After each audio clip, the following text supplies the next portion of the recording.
Hello, BookTube, and welcome to another weekly reading vlog.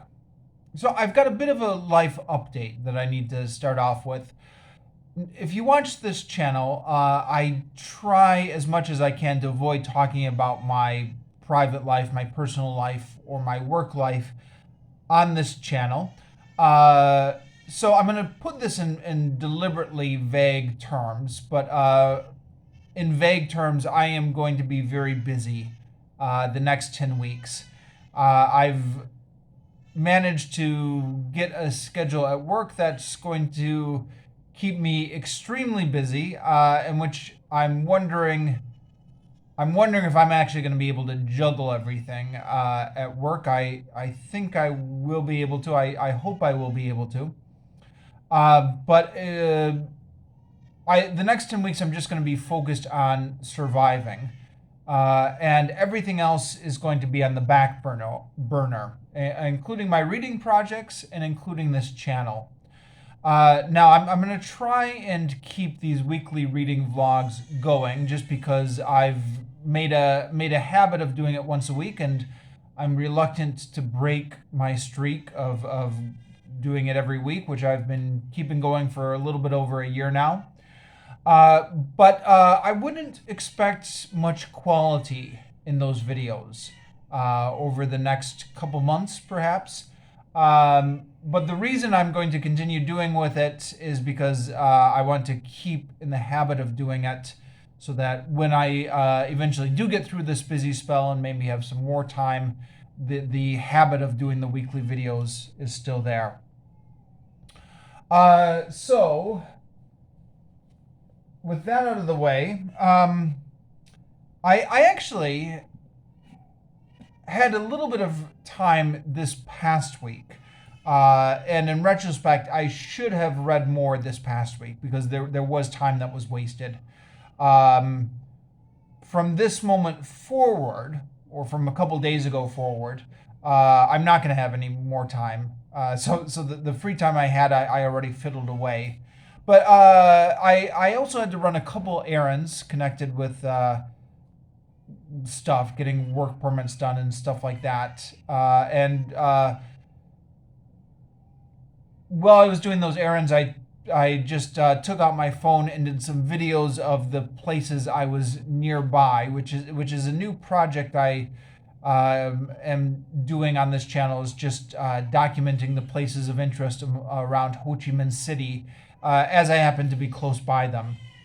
And one of those places of interest was a shopping mall where I ended up finding a bookstore. And that, I guess, brings us to a bit of a book haul.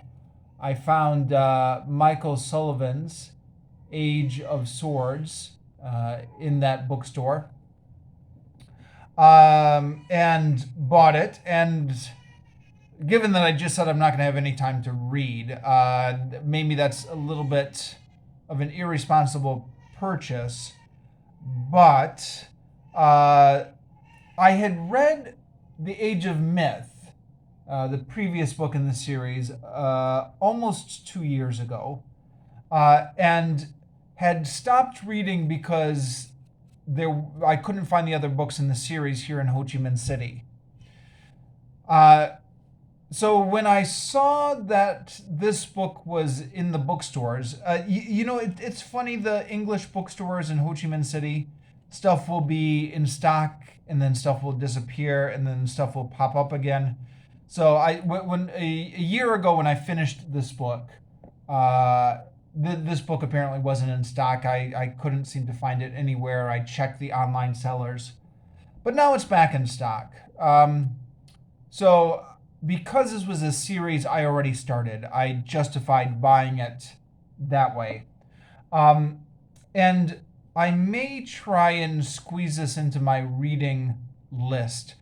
Now, I mean, on the one hand, I really don't have time to read, but on the other hand, a lot of the other stuff on my reading list, like this or this, it's really big, bulky stuff. So, a pocket-sized paperback novel could be just what I need for throwing a book in my in my bag, and as I'm running around from place to place because of my busy schedule, it might be nice to stick a book like this in rotation. I think I remember the previous book well enough. It's been almost 2 years since I finished the previous book. I think I finished it in the summer 2020. I was considering whether or not to go back and reread this book. And I think I've largely decided against it for a couple of reasons. One, it's not a great classic. It's serviceable as a fantasy story, but it also had its faults. And two, there are, I think, 6 books in this series, and I've only got the second one. So yeah, I mean, if I had stumbled across all 6 books in the series, then I would be like, all right, well, let's go back and start from the beginning again and do the whole thing right. But as it stands, I'm going to get to the end of the second book, and then I'm going to have to stop again because I'm going to be right back where I left off. So I have found a copy of this on YouTube, a copy of the audiobook, which is no doubt is uploaded illegally without the publisher's permission, but there's all kinds of audiobooks like that on YouTube. And I've been using that to review this book. I listened to an hour and 50 minutes of it this past week. Audiobooks, of course, don't count because they're free time. The toddler has let herself into the room.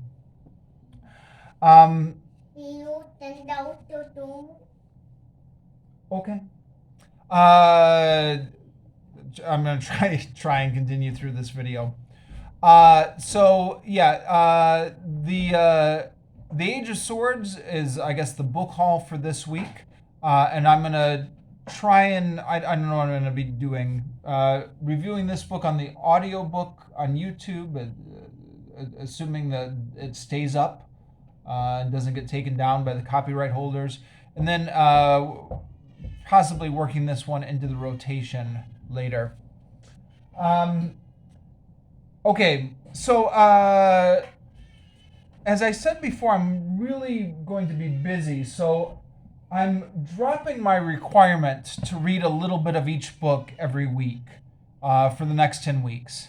So the grammar book, I didn't touch it at all this week. The Bible, I didn't touch it at all this week. That will leave me with just these 4 books here for my reading. So Return of the King, I actually finished. And when I say finished, I mean finished the appendices. So I finished, I was up to Appendix F, the languages and the peoples of the Third Age, which was moderately interesting. I shouldn't say this as a language teacher, but some of the details of the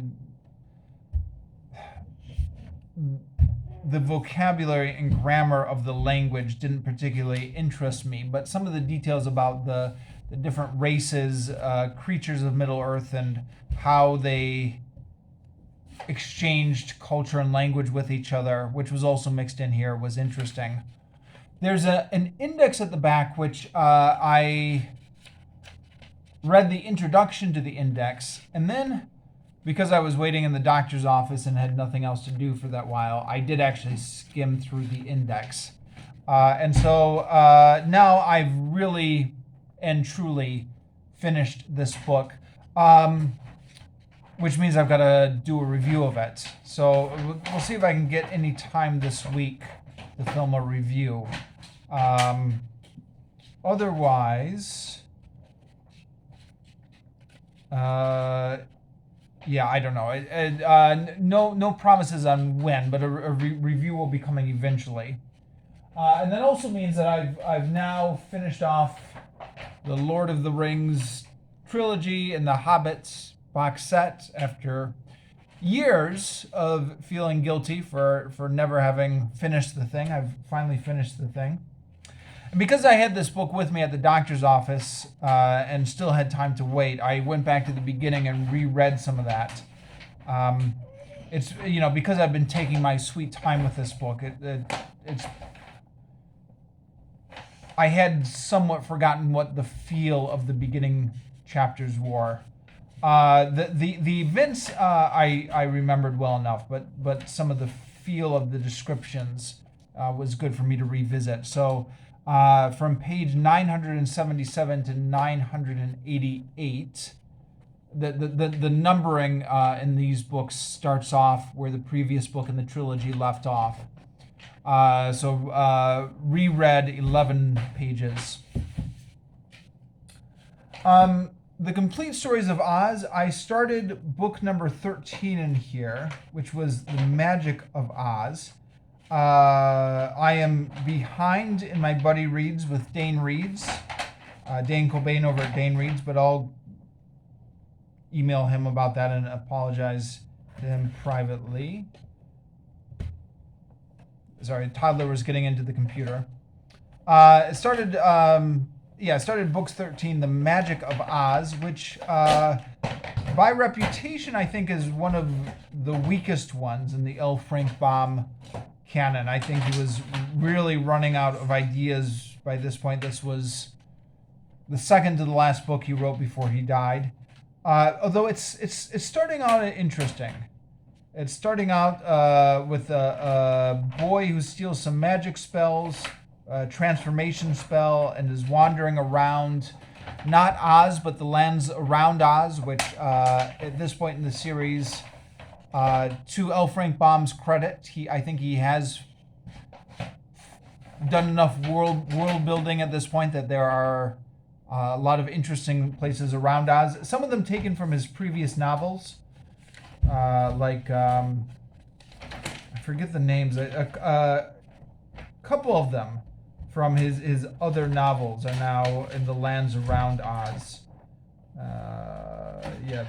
What is it? Highland, which is kind of like a candy bread land, and then Ev, which is the Kingdom of Ix, which is another fairy tale book he wrote.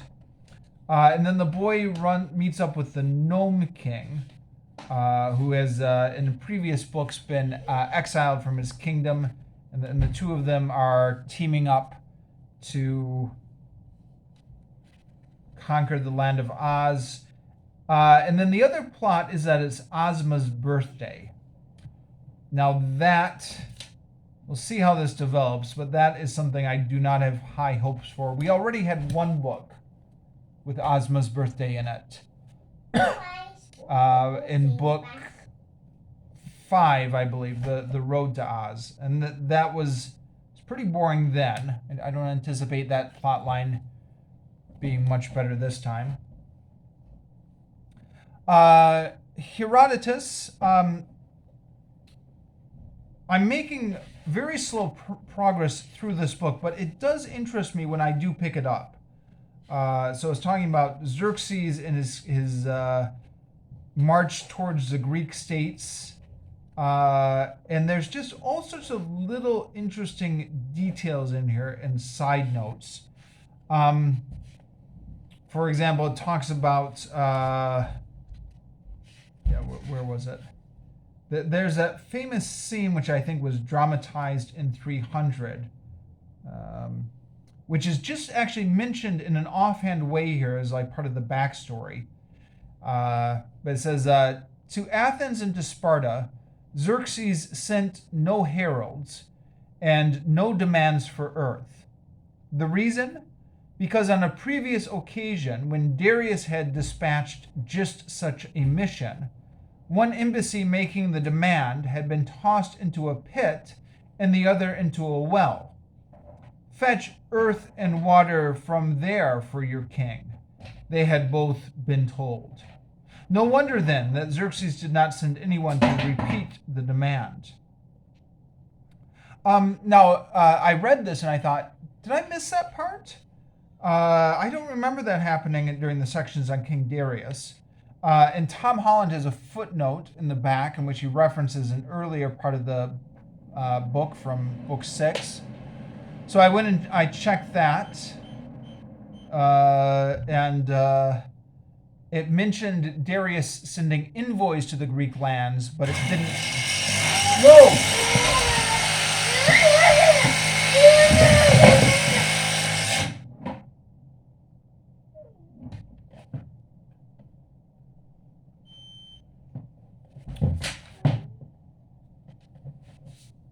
Okay, I'm gonna wrap this video up.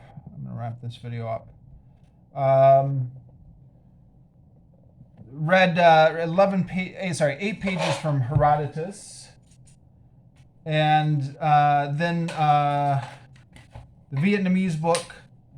I finished off page 14. It's finished off page 14. I have been trying to get through a page a week, as I mentioned, after spending weeks and weeks and weeks just on one page. But for the next 10 weeks, I'm not going to do that. I'm just going to get through one word every day, just like I have been doing, and then just trying to gradually memorize a page at a time,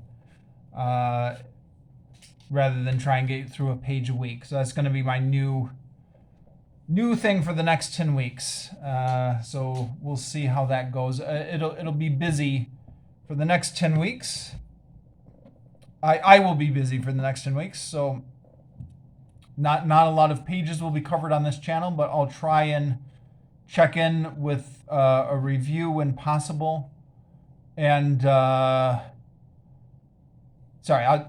lost my train of thought. I'll try and check in with a video every week, and then when I do finish off books, I'll try and make time to do a review of them. So the Return of the King at some point will come in with a review.